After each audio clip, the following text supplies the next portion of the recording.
একদিকে ডিভিসি ছাড়া জল, অন্যদিকে মাইলওয়ান পাঞ্চে এবারে তো 11 গুণ বেশি জল ছেড়েছে। আর কথাও শোনে না। ঘাটার মাস্টার প্ল্যানের নিয়মিত তদারকি করবার জন্য ইরিগেশন মিনিস্টার, ঘাটালের এমপি এমএলএ, পশ্চিম মেদিনীপুরের ডিএমএসপিদের নিয়ে জেলা পর্যায়ে একটা মনিটরিং কমিটি তৈরি করা হয়েছে। ব্লক লেভেলেও জনপ্রতিনিধি ও অন্যান্যদের নিয়ে 6টা কমিটি তৈরি করা হয়েছে। এবং ঘাটাল পৌরসভায় 10 কোটিরও বেশি টাকা ব্যয়ে 5টা স্কুইজের নির্মাণের কাজ 90% সম্পূর্ণ হয়েছে। মানে ওই 500 কোটি টাকাটা এবারে বাজেটে রেখেছি, কাজটা শুরু হয়েছে। মোট কমপ্লিট হতে 2 বছর লাগবে, তার মধ্যে 6 মাস হয়ে গেল। ঘাটাল পৌরসভা এলাকায় 60 কোটি টাকা ব্যয়ে 2টো পাম্প হাউসের জন্য ওয়ার্ক অর্ডারও জারি করা হয়েছে। বর্ষার পরে কাজ শুরু হবে। 19 কিলোমিটার দীর্ঘ পলাশপাই খাল খননের কাজ এবছর মে মাসে শেষ হয়েছে।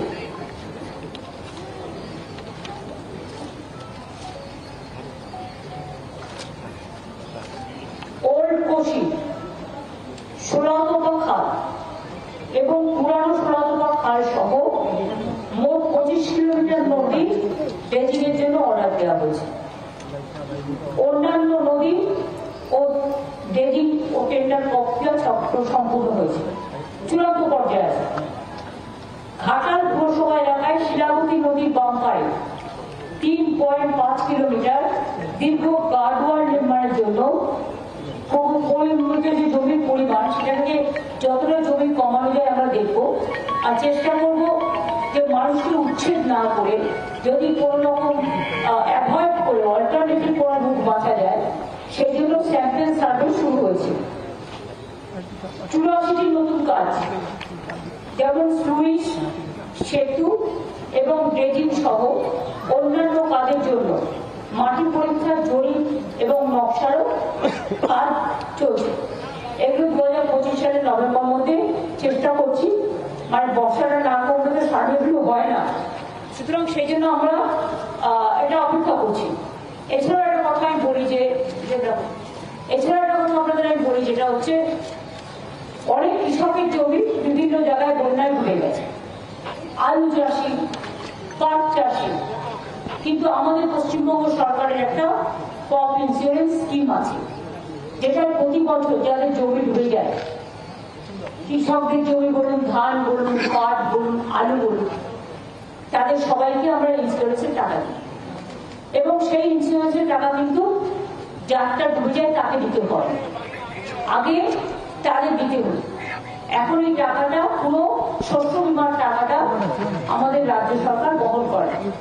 ফলে একটু জল কমে গেলে যে মাঠে জল জমে আছে বা ধান শস্য নষ্ট হয়েছে বা আলু বলুন, পাটও ইনক্লুড করা হয়েছে, সেখানে এগ্রিকালচার ডিপার্টমেন্ট তারা সার্ভে করে ইতিমধ্যে দেওয়া শুরু হয়েছে অনেক জায়গায়, যেখানে সম্ভব, যেখানে জলের জন্য এখন সম্ভব নয়, মাঠটাগুলো ডুবে আছে, জলের পরিমাণ কমলে সেটা সার্ভে হবে এবং তারা ক্রপ ইন্স্যুরেন্স পাবে।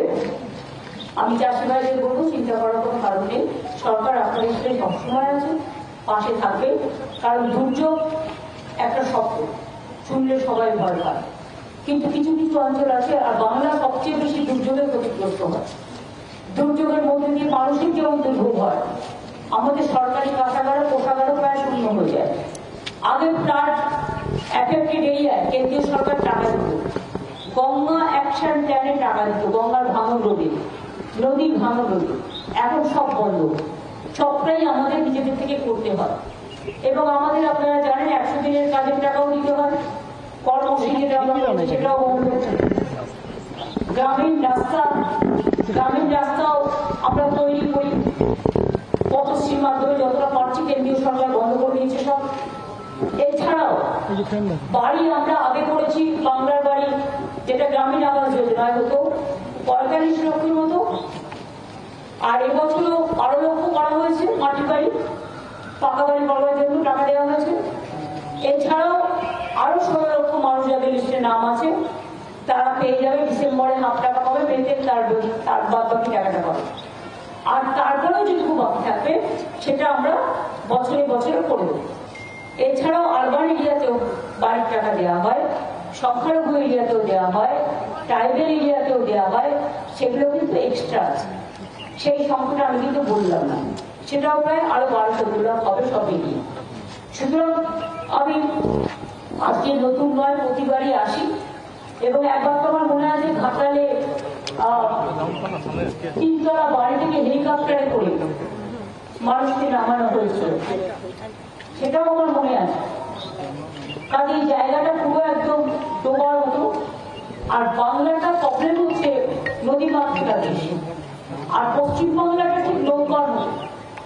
নেপালে বৃষ্টি হলে বাংলায় জল ছেড়ে দেয়, ভুটানে বৃষ্টি হলে উত্তরবঙ্গ ডুবে যায়, নেপালে বৃষ্টি হলে উত্তরবঙ্গ ডুবে যায়, ডিবিসি জল ছেড়ে দিলে, মাইথন জল ছেড়ে দিলে, পাঞ্চের জল ছেড়ে দিলে অন্যান্য নদী হয়ে সেই জলগুলোতে দক্ষিণবঙ্গ ডুবে যায়। এতে মানুষের যেমন ক্ষতি হয়, আমাদেরও রাজস্ব থেকে প্রচুর পরিমাণ টাকা খরচ হয় এর জন্য। কিন্তু আমরা মনে করি মানুষ ভালো থাকে, এর জন্য কিন্তু প্ল্যান করে আমাদের সরকারের আমলে আমরা প্রায় 5 লক্ষ পুকুর কেটেছি, 500 চেকড্যাম তৈরি করেছি, তাতেও কিন্তু জল অনেকটা ভরছে। কাজে এখনো তোমার বাকি আছে। আর এবার ডিবিসিতে জল ছেড়েছে, এটা সব রেকর্ড ছাপিয়ে গেছে। টোটালটা কত যেন মনে হচ্ছে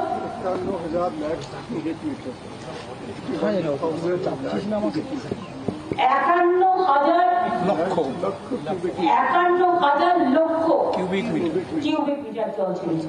কেন ইমাজিন 51,000 লক্ষ cubic metre.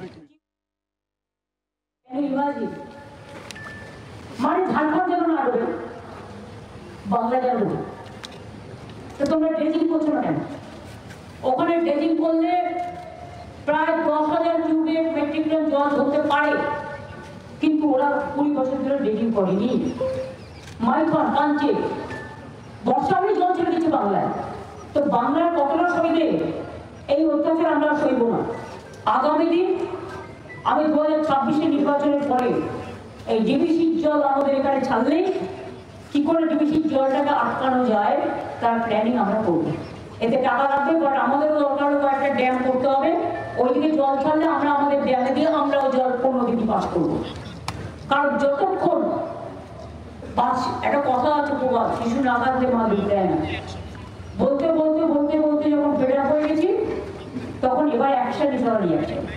We have to wait for that. আমরা উইল প্ল্যান ফর নেক্সট,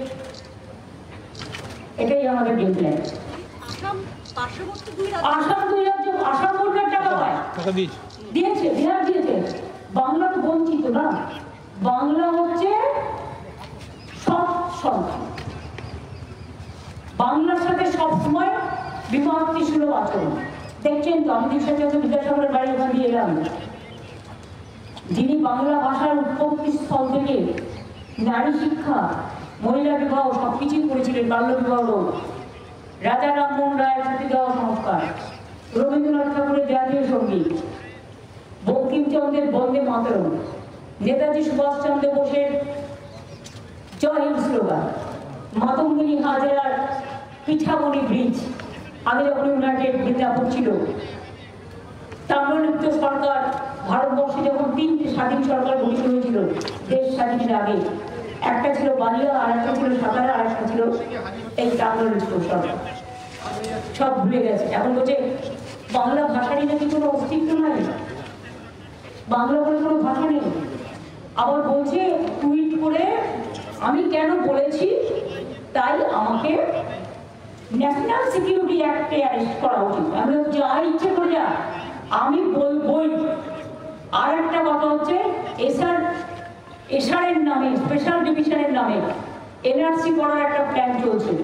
সবাই কিন্তু যার ভোটার লিস্টের নাম আছে আবার নতুন করে হবে। এমন কেউ যেন বাকি না থাকেন যে ভোটার লিস্টের নাম তুলবেন না, প্রত্যেকের নাম তুলবেন। আর যেখানে দেখবেন নাম বাদ দেওয়া হচ্ছে সেখানে কি করে নাম তোলাতে হয় আপনারা যাবেন। আমরা সম্পূর্ণভাবে আপনাদের সাথ দেব। মানুষের নাম বাদ দিয়ে তাদের বাংলাদেশ পাঠিয়ে দেওয়া আর ইন্ডিয়ান লোকেদের বাংলাদেশি বলা, যারা ভারতবর্ষে সেটেল হয়েছে, যাদের এপিক কার্ড কে করেছিল ইলেকশন কমিশন, তারা আজকে কেন হবে না? কত হাজার হাজার কোটি টাকা দিয়ে করেছো? আধার কার্ড কে করেছিল? ও government of India crore crore টাকা কি জলে ফেলে দেবে? সেই টাকাগুলো দিয়ে তো জল বন্ধ করে হয় বন্যা, সেটার জন্য কাজ করা উচিত। বাংলার আওয়াজ, বাঙালির আবেগ, জি 24 ঘন্টা।